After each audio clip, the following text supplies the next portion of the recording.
कुंडलियां मिलाते हैं उसके बाद भी डिवोर्स हो जाते हैं। Divorce। और बाहर तो कुंडली नहीं मिलाते, वहां पे भी शादियां मैंने देखी हैं, 70-70 साल लोग शादी करके बैठे हैं। वेस्टर्न कंट्रीज की मैं बात कर रहा हूँ, वहां पे डिवोर्स नहीं होते नहीं। हुए, मतलब ऐसा नहीं है कि वहां नहीं नहीं होते, होते, हाँ। पर शादियां वहां पे भी चलती हैं।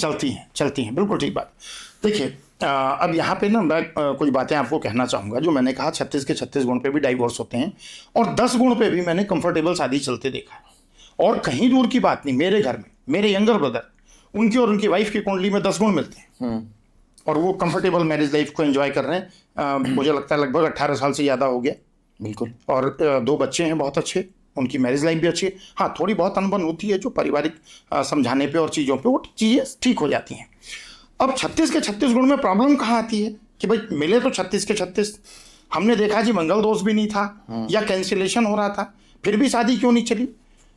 जब तक रूलिंग महादशा में कॉम्पेटेबिलिटी नहीं होगी। अब मान के चलो कि 36 के 36 गुण तो मिल गए, लेकिन मैरिज हाउस नेगेटिव इम्पैक्ट में है, ओके। और मैरिज हाउस भी अच्छा है तो बेडरूम हाउस अच्छा नहीं है। अच्छा, आप एक चीज मानते हो, बहुत सारे कॉम्बिनेशन परम्यूटेशन मिला के करना पड़ता है। एग्जैक्टली। अब एक चीज समझो आप कि मैरिज हाउस तो बहुत अच्छा है, सोशली तो शादी चल रही है भाई, दोनों की मैरिज अब एक कंफर्टेबल तरीके से चल रही है, लेकिन बेडरूम हाउस जो है वो नेगेटिवली इम्पैक्टेड है।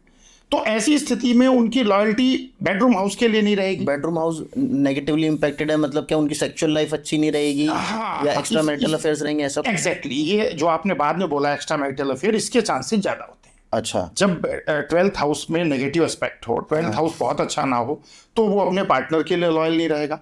अब ऐसी स्थिति में समाज में तो दिख रहा है कि शादी चल रही है, लेकिन अंदर से क्या है, वो उसका खोखलापन है, कोई अट्रैक्शन नहीं है। मैं आपको ईमानदारी से बता रहा हूँ, मैं ऐसे बहुत से लोगों को जानता हूँ, देखने में हस्बैंड वाइफ हैं, बट अपने घर में ही उनके बेडरूम अलग है। अच्छा। सालों हो गए जी हमें तो बात किए हुए, पर लेकिन एक रिश्ता बना हुआ है, एक रिश्ता बना है, 7th हाउस अच्छा है दोनों का, सोसाइटी के लिए चल रहा सोसाइटी के लिए शादी चल रही है, बट एक्चुअल मैरिज नहीं चल रही। तो ये जो 36 के 36 गुण मिला के हम शादी करते, मैं ये नहीं कहता कि ये नहीं करना चाहिए, नहीं, नेसेसरी है, लेकिन इसके साथ बाकी के एस्पेक्ट भी देखिए कि दोनों की कुंडली में कॉम्पेटेबिलिटी कितनी है। अब एक कुंडली तो बहुत अच्छी है, जैसे कहते हैं ना भाई, एक जनरल कॉन्सेप्ट होता है कि लड़की की कुंडली में गुरु देखो, गुरु कैसा है, गुरु की पोजीशन अगर अच्छी है, गुरु का आशीर्वाद है, तो इसका मतलब उस लड़की को अपने हस्बैंड से सपोर्ट मिलेगा। लेकिन ये बात आप हस्बैंड की कुंडली में भी तो देखो ना, उसकी कुंडली में वीनस कहाँ बैठा है, वीनस कहाँ बैठा है, वीनस की प्लेसमेंट कैसी है, मार्स की प्लेसमेंट कैसी है। अच्छा, और दूसरी कुछ चीजें क्या है, जैसे कहते हैं ना, अधजल गगरी छलकत जाए, बहुत से एस्ट्रोलॉजर भी लोगों को कंफ्यूज कर देते हैं। बिल्कुल। किसी की कुंडली में मंगल शुक्र साथ में बैठे हैं ना, मेरे पास बहुत से लोग ऐसे बोलते हैं कि उन्होंने बोला कि मंगल शुक्र साथ में बैठे, इसके तो एक्स्ट्रा मैरिटल अफेयर होंगे। और जबकि मैं गारंटी के साथ कहता हूं, अगर मंगल शुक्र अच्छा नहीं होगा तो इंसान अपनी पत्नी का ख्याल ही नहीं रखेगा, उसकी सेक्सुअल लाइफ बहुत अच्छी नहीं रहेगी। तो मंगल शुक्र तो अच्छा होना जरूरी है। लॉयल्टी तो और भी बाकी चीजों से डिसाइड होती है ना, केवल एक चीज से डिसाइड नहीं होती है।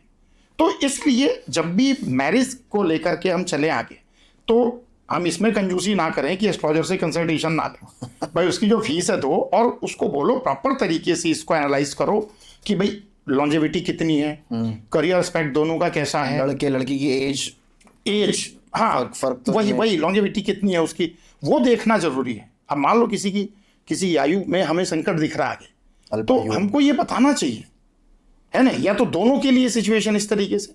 तो बहुत सारी चीजें ऐसी हैं जिसको अगर हम मैरिज प्रपोजल फाइनलाइज करते समय ध्यान रखेंगे, तो डेफिनेटली यहाँ पे ना, जिसकी मैरिज लाइफ का एक्सपीरियंस बहुत अच्छा नहीं भी होगा ना, वहां भी चेंज हो सकता है। एक बहुत छोटी सी स्टोरी आपको बताता हूँ, आपके दर्शकों को ना काम आएगी जी।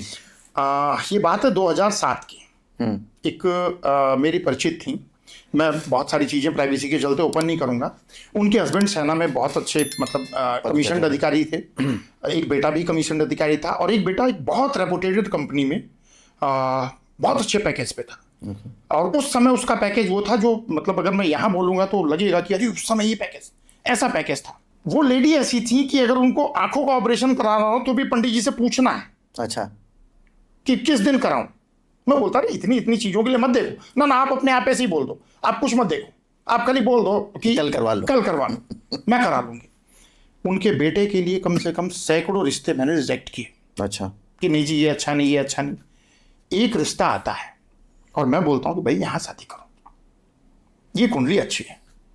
मैं उस शादी में गया भी, मैंने आशीर्वाद भी दिया, पंडित जी को दक्षिणा भी मिली अच्छी। अच्छा, और फिर डिवोर्स हो गया। अब सुनो तो सही, जहां उनके रोज फोन आते थे वो फोन आने बंद। मैंने 1 महीना, 2 महीना, 3 महीना मैंने वेट किया। अंत में मैंने उनको कनेक्ट किया। मैंने कहा क्या बात है, बहू के हाथ की रोटी बहुत अच्छी लग रही है, पंडित जी से कुछ पूछ ही नहीं रहे। अरे पंडित जी क्या बताएं, तो डाइवोर्स की कंडीशन है। आप सोचो मेरी क्या स्थिति हुई होगी। बिल्कुल, सारी गणना पलट गई सारी चीज। मैंने कहा मुझे बहू से मिलना है। अच्छा, उन्होंने कहा ठीक है आओ। मैं गया मिलने। मैंने कहा अकेले बात करूंगा। कि ठीक है।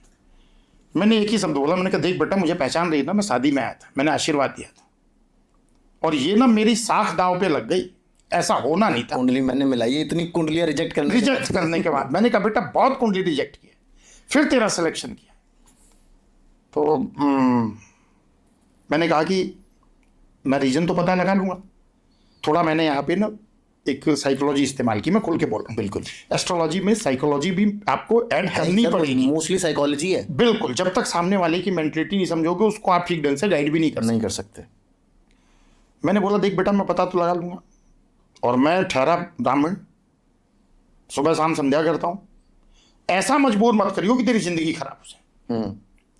वो एकदम उसने रोना शुरू किया और कहा मुझे कि अंकल जी, मेरे घर वालों ने 2 साल मेरी एज कम करके बताई। और जब वो उसने बताया और कुंडली मिलाई तो सारा गुड़ गोबर हो गया था। लेकिन यहां पे जैसे मैंने कहा ना कि एक गाइडेंस जरूरी थी। क्यों इंपॉर्टेंट है गाइडेंस? क्यों इंपॉर्टेंट? कंसल्टेंसी। अब ये सब्जेक्ट यहीं पे अपने आप प्रूव हो गया। जो मैरिज नहीं चलने की कंडीशन में थी वो मैरिज चली। अच्छा। मैंने कुछ बताए उनको उपाय कि आप ऐसे ऐसे करो, लेकिन एक था ना कि एक थोड़ा सा मैंने डर दिखाया कि बेटा देख, इसकी शादी तो मैं दूसरी करा दूंगा, तेरी नहीं पर तेरा क्या होगा। तो फिर वहां जब उसको किया, मेरे पास 1.5 साल बाद फोन आया, एक बेटी हुई, फिर 2-2.5 साल के बाद उनको एक बेटा हुआ। अभी भी वो एक कंफर्टेबल मैरिज लाइफ एंजॉय कर